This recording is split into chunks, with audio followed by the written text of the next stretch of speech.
Today on Eagle Nation News, we have a show full of Prosper pride.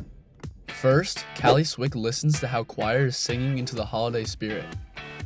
Next, Ben Clark studies up on the story of one Prosper student who's a new face in the halls. Last, we sit down with boys basketball coach Imes to hear his game plan for the season. All this and more on today's edition of Eagle Nation News. Welcome back, Eagle Nation, and thank you for joining us again here at Studio 301. Stay tuned for later in the episode for the hidden Minga code to get yourself 5 Minga points after the show. The weather today is a high of 51 and a low of 35 with cloudy skies all day. My favorite kind of weather. This is my favorite time of the year too, and I love the cold weather and the holiday spirit. With the beginning of the holiday season, festivals are coming to Prosper. Maddie Kep is on scene with more. Thanks, Dylan. Right here where I'm standing is where the Prosper Christmas Festival is being set up, where holiday spirit is coming in full swing. Kicking off the festivities tomorrow is the annual Christmas parade at 2:30. Families can come out to downtown Prosper and enjoy kids' activities, cookie decorating, visit Santa's workshop, and new to this year is an ice skating rink. You can also start all your festive shopping with small businesses from all over Prosper. Live performances will be lighting up the community stage at 7 p.m., followed by Mayor Bristol leading the community tree lighting and ending the night with a drone show.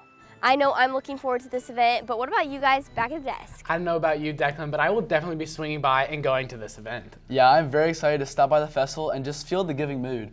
One talented group here at Prosper put on a meaningful performance last night to help give back to the community. Callie Swig sings the story. With the holidays right around the corner, all 4 high school choir groups from Prosper IC melded their melodies last night in downtown McKinney for a special performance, treating attending families and residents to a selection of Christmas carols. We just wanted to invite the community and make this just a great evening, the holiday spirit, one where we can all come together and give to those in need in our community and throughout the world. The choir not only put on a show, but also drove donations to a giving machine. This device operates like a standard vending machine, but its purpose is to facilitate charitable contributions rather than dispensing items to the person making the selection. The giving machines really pull people to the singing. I was just happy to see the turnout, and people were really happy to be there and just have the Christmas spirit per se, and not only just enjoy music, but also helping those who need it. These combined efforts, the musical performance, and the compassionate drive show the community's commitment to providing aid during the giving season. One of the things I love about Prosper is we are a very generous community. We believe in helping each other, helping our neighbors, and the giving machine's the best way to do that, especially this time of year. Reporting for Eagle Nation News, I'm Callie Swick.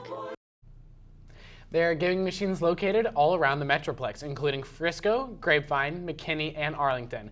So if you happen to see one, be sure to do your part and give back this holiday season. I'll be sure to stop by one of the machines to spread some Christmas spirit. One thing that never stops giving is Hollywood. Don't go, Talent Talk is up next. The Nest is collecting new unused toys and gifts for Children's Medical Center Dallas through December 12th. Your donation helps bring joy, comfort, and creativity to infants, children, and teens spending the holidays in the hospital. All items will be donated in memory of Miss Riley's cousin, Elena. Movies are always coming out. Gretchen Slifer is in studio with all the top movies. Thanks, Dylan. Let's start off with something magical. Wicked Part 2 hit theaters a little over 2 weeks ago, and in true Oz fashion, it's already broken records, soaring past $236 million in global ticket sales within its first 5 days. Fans have been calling it the movie event of the year, and honestly, the numbers back it up. But the real spotlight has been on the film's leads, Ariana Grande and Cynthia Erivo, playing Glinda and Alphaba. The 2 pop stars have taken the world by storm, and not just for their performances. Social media has been overflowing with clips, edits, and fan posts on TikTok and X. People have been commenting things like, "They're so cute together and I wish I had a friendship like that." The internet basically can't get enough of their dynamic duo. And look, I watched a lot of their interviews too. I get where the fans are coming from, and honestly, I agree with them. But one movie that just came out 10 days ago has already shot into the top 5 movies of 2025. And of course, it's Zootopia 2. Released on November 26th, the film came out strong, earning around $556 million worldwide in its first weekend alone.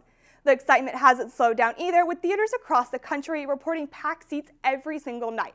Families, teenagers, and fans have been all over social media, like always, calling the sequel perfect, way funnier than expected, and even better than the original. According to Rotten Tomato critics, have even praised the story for being deeper than expecting, mixing comedy with more meaningful moments that connect with both kids and adults. The animation has gotten a ton of attention too, with many people calling it one of the best Disney's films ever. I'm actually watching it today after school with my best friends, and I can't wait to see this movie. And one of my favorite platforms to watch movies on is Netflix. And they just bought HBO Max and Warner Brothers for $72 billion just this morning. I might just watch Game of Thrones on Netflix now. But have you guys at the desk either seen Zootopia or Wicked for Good? I have not seen either movie yet, but what I'm super excited for is the new Five Nights at Freddy's movie I'm seeing on Sunday. I've seen the original of Zootopia and I really enjoyed it. I'm super excited for this new movie. There are just so many unique animals in Zootopia. One student here at PHS has a unique academic skill set. Ben Clark has more. The vast majority of students follow a similar four-year educational plan. Freshman Abigail Cagle is an exception. As for core subjects, the only freshman course I'm taking is AP Human, though it feels normal. I've been ahead for a bit, so the transition was fine, and then it's pretty easy. However, academic success comes with its social challenges. It has been hard. That is something I've been trying to work on, though I feel like I have been making more of an effort to hang out with people out of school. I have honestly a lot of friends in my higher level classes either way, even though we're not in the same grades. So as far as in school, I'm pretty social, I would say. She credits her academic achievements to one person. My mother. I owe the majority of my academic achievements to her. She's a teacher. I've always been ahead in math. I've been exposed to higher subjects earlier because of her.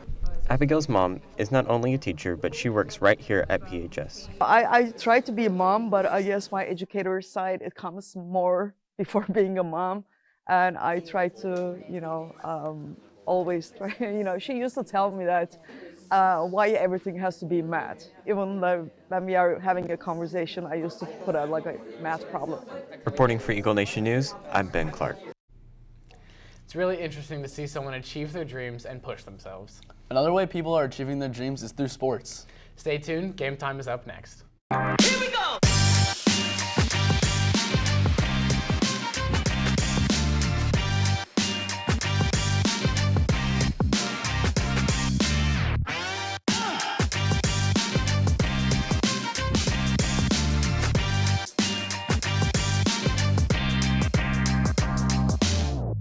Some sports are coming to an end while others are just heating up. Colin Boston is in studio with more. Thanks, guys. Let's start off this week's Game Time with the Game Time Thanksgiving break recap, where boys basketball would go undefeated in the break, taking a victory over Rockwall 41-32 and beating the Granbury Pirates 56-42. And the girls basketball team kept Prosper basketball undefeated in the break, winning against Liberty 41-30. Now to wrap up the break, after the 50-24 win against Berkener, your Prosper Eagles were set to play the top team in the state, Southlake Carroll. Now this game was going to be a big test for both teams, as it was number 1 in the state versus number 7. Lathan Lashley versus Brock Boyd. Braden Emhoff versus Angelo Renda. The energy was in Choctaw Stadium as both teams were hyped, and every single news outlet in the area was ready to cover the game. But instead of Michael Bukowskis kicking off the game, it was lightning kicking off a 4-hour rain delay. However, at 11 that night, teams came out and it was time for an incredible game with two powerhouse teams going at it on a cold and rainy Friday night. And Prosper's defense is going to start this game off strong. Devin Allen is going to get a big stop against David Penn. Then Prosper's offense is going to get going. Number 9, Braden Emhoff, he's going to run a QB keeper to get Prosper's first touchdown of the game, and keeping it on number 9, he is going to throw it way down the field in this clip to no other than number 4, Dallas Boozer. Look at this throw. Dallas is going to get it right in the middle, and that play is going to set up Bryce Robinson to give Prosper 6 more points. And this now is going to lead me into what my opinion is the defensive player of the game, Fahad Allen. Now, Southlake quarterback Angelo Renda wanting to throw down the field, only for it to get stopped immediately by Fahad. Now let's go ahead, or by Fahad, sorry. Now let's go ahead and look at this. There's 3 people that Fahad is having to battle, 2 blockers and the receiver, and yet he still manages to get the tackle. But that's going to lead us to this play. Fahad, he's going to be on the right side, right about here. He's going to get through South Lake's defense like it is nothing, and he's going to hold South Lake back here. Now, with the rain falling down again, Braden Imhoff will find his way through the pocket and throw what I would call one of the best throws of the year to who else? The number 1, Lathan Lashley. And that's going to set Bryce Robinson up to score 1 more touchdown for Prosper. But despite some of the incredible plays that were displayed by Prosper would fall short to South Lake 49-31. And sadly, in their season at 2 a.m. on a Saturday. However, this season was nothing short of one of the best and most historic seasons that Prosper has ever had. And as I'm sure you know, if you attended the game, you got 10 Minga points. And to get your Minga points for watching today's show, make sure to put the code 6767 when we show the QR code at the end of today's show. And that's going to wrap up the break recap, as I would say it was a great week of sports. But on Tuesday, our boys basketball team faced off against Frisco Memorial and unfortunately fell short to the Warriors 83-63. However, the boys will play again today at 4:30 at the Colony, and the girls will play at McKinney-Boyd against Boyd at 5:30. This morning, athletes from football and volleyball took to the arena to make their college decisions official. Signing day was this morning, and there is a full house of athletes signing to their college choices. Sean Stover committed to Duke, Bryce Gilmore committed to Texas Tech, Zach Manning committing to Army, Dallas Boozer committing to Arkansas State, Michael Bukowskis committing to the University of Texas, Zayden Crimpen signing with A&M, Braden Imhoff committing to Lamar, Jake Johnson committing to USC, and Hallie Richards committing to Tarleton State. Hopping back onto the court, Landon Byram shoots a story forward to what this season holds. Prosper basketball is up and running, and they are heating up the court. Coach Imes, he's a great coach. I would say his coaching is really good. Sometimes it's harsh, but it's the truth on a lot of those. So I'm glad I get to coach under him, and he also gives me the confidence to play basketball. A team is not built upon just the score, but the relationships. Well, I think the biggest thing for this group in particular that's been kind of unique in my 3 years here is I feel like our guys are all kind of bought into the same idea.